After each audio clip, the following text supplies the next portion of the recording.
Ada yang nanya, Pak, kalau orang dituntut terus divonis mati, nanti eksekusinya digantung ya Pak, sesuai pasal 11 KUHP. Tahu aja ini, nanyanya ke saya ini. Kebetulan sampai saat ini saya udah ada 4 terdakwa saya yang saya tuntut mati. Terus saya waktu tahun 2015 juga ikut dalam pelaksanaan pidana mati. Jadi pas nih kalau saya yang jawab. Jadi gini, pertama kita bahasnya nih KUHP yang berlaku sekarang ya, yang Undang-Undang Nomor 1 Tahun 2023 atau KUHP baru itu kan nanti baru berlaku di tahun 2026.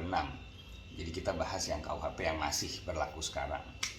Nah, jadi gini, pasal 11 KUHP yang menyatakan bahwa pidana mati itu caranya adalah dengan digantung, itu sudah dirubah dengan penetapan Presiden nomor 2 tahun 1964 yang kemudian menjadi undang-undang berdasarkan Undang-Undang nomor 5 tahun 1969. Jadi biasa dikenal kemudian dengan nama penetapan presiden itu Undang-Undang nomor 2 garing PNPS garing 1964. Jadi gitu dulu. Nah, di ketentuan yang ada dalam undang-undang tersebut diatur bahwa pelaksanaan pidana mati itu dilaksanakan dengan cara ditembak sampai mati. Kenapa ada penekanan ditembak sampai mati? Nah, nanti saya jelasin. Jadi pertama begini, untuk pelaksanaan pidana mati itu jaksa merupakan eksekutor, artinya jaksalah yang memiliki kewajiban untuk melaksanakan putusan pengadilan yang telah berkekuatan hukum tetap. Nah, untuk pelaksanaannya ini Kapolri juga sudah mengeluarkan peraturan Kapolri nomor 12 tahun 2010. Nah, di Undang-Undang 2 PNPS tersebut dan di peraturan Kapolri itu kemudian diatur bahwa untuk pelaksanaan hukuman mati ini diperlukan salah satunya regu penembak. Nah, regu penembak ini berada di bawah perintah jaksa yang tadi itu, jaksa eksekutor tadi, sampai dengan selesainya pelaksanaan pidana mati tersebut gitu.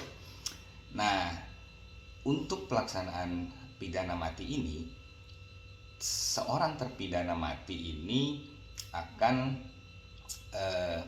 ditembak sampai mati, bahasa undang-undangnya itu, oleh sebuah regu yang terdiri dari 14 orang.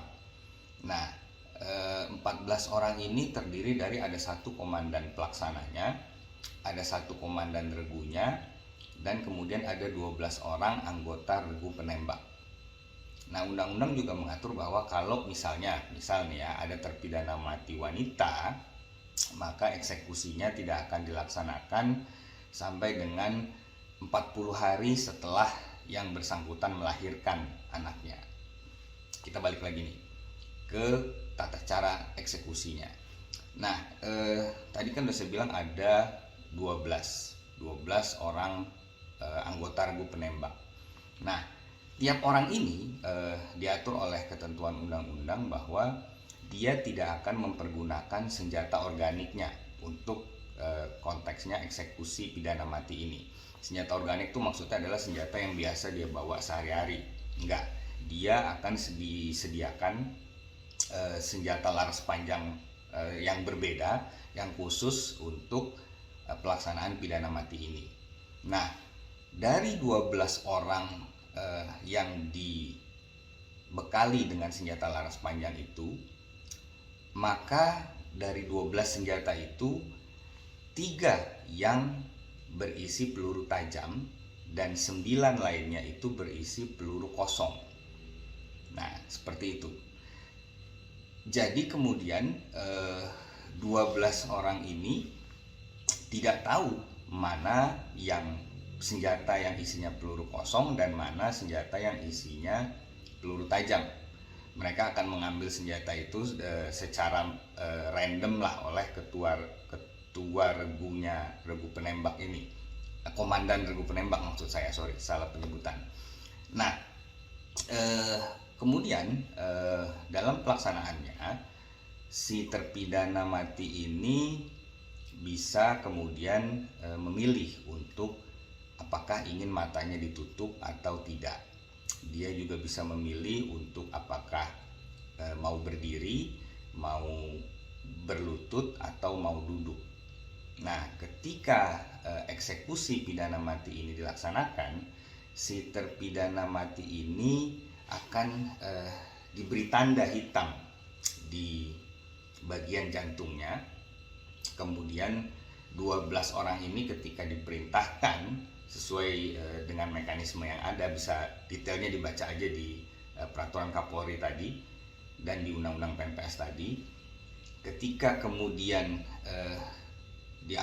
diberikan aba-aba eksekusi untuk penembakan, maka 12 orang tadi akan secara serentak membidik tanda hitam atau tanda penanda yang ada di jantung si terpidana mati, dan kemudian menembakkan senjatanya tadi 12. Nggak ada yang tahu di antara 12 orang itu mana yang senjatanya isi peluru tajam, mana yang peluru kosong.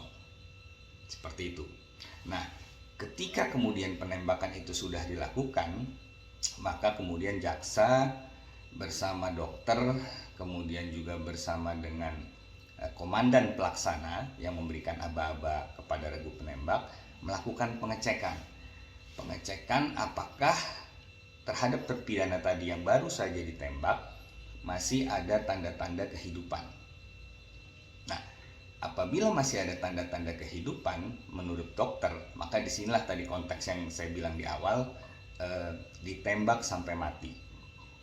Undang-undang kemudian mengatur bahwa apabila masih ada tanda-tanda kehidupan, maka si komandan pelaksana tadi dengan pistol genggamnya, senjata genggamnya, kemudian menempelkan senjatanya ke bagian atas telinga untuk kemudian menembakkan senjatanya. Sehingga kemudian setelah itu dicek lagi oleh dokter apakah masih ada tanda-tanda kehidupan atau tidak. Apabila masih juga ada tanda-tanda kehidupan, maka ketentuan perundang-undangan mengatur bahwa dapat dilakukan lagi penembakan dengan senjata genggam yang ditempel di pelipis di atas telinga si terpidana mati. Kemudian kembali dokter akan melakukan pengecekan apakah masih ada tanda-tanda kehidupan. Jadi itu maksudnya ditembak sampai mati. Jadi kalau nanti ada yang nanya, Pak, kalau misalnya ditembak terus nggak mati gimana? Nah, penjelasannya ya kalau sekali ditembak yang 12 nggak mati tadi. Karena ketentuannya adalah ditembak sampai mati. Seperti itu. Oke, udah ya. Tadi bahwa wanita kalau hamil harus sampai melahirkan dulu. Terus tadi bahwa senjata itu ada 12 yang digunakan untuk menembak dan diisi oleh cuma 1 peluru. 3 peluru tajam, 9 peluru kosong. Terus apa lagi ya? Oh iya, jadi sebelum eksekusi mati dilakukan, undang-undang mengatur bahwa 3 kali 24 jam sebelum dilaksanakannya eksekusi mati, maka jaksa memberitahukan kepada si terpidana mati bahwa eksekusi akan dilakukan 3 kali 24 jam lagi. 3 kali 24 jam ke depan. Jadi kemudian pada rentang waktu itulah 3 kali 24 jam itu si terpidana mati bisa kemudian mengemukakan sesuatu atau ingin ada permintaan terakhirnya. Cuman ya tentu aja permintaan terakhirnya nggak bisa misalnya, Pak Jaksa bisa nggak saya nggak ditembak mati, nggak, bukan yang seperti itu. Nah kemudian ketika 3 kali 24 jam itu dan permintaan terakhir disampaikan pada saat itu sudah lewat, baru kemudian dilaksanakanlah tadi rangkaian eksekusi pidana mati itu. Jadi begitu ya, bukan kemudian digantung seperti ketentuan lama di pasal 11 KUHP, tapi ketentuan itu sudah dirubah dengan Undang-Undang nomor 2 garing PNPS garing 1964 tadi. Jadi untuk penekanan lagi nih bahwa pidana mati di Indonesia hingga saat ini itu dilaksanakan dengan cara ditembak sampai mati. Kalau nanti ketentuan di KUHP yang baru, Undang-Undang nomor 1 tahun 2023, itu kita bahas di sesi berikutnya. Ada lagi karena ketentuannya tuh berbeda nanti di situ. Oke? Oh iya, buat yang mau nanya juga, ini seragam apa? Ini adalah pakaian dinas lapangan kejaksaan PDL 3 istilahnya. Itu kita pakai kalau untuk dinas lapangan atau setiap hari Kamis. Ini hari Kamis. Nah, ini menjawab nih pertanyaan-pertanyaan di video sebelumnya. Ini pangkatnya itu adalah Jaksa Madya golongan 4A. Seperti itu ya. Nanti kalau ada pertanyaan-pertanyaan lain kita susulkan jawabannya. Oke? Terima kasih.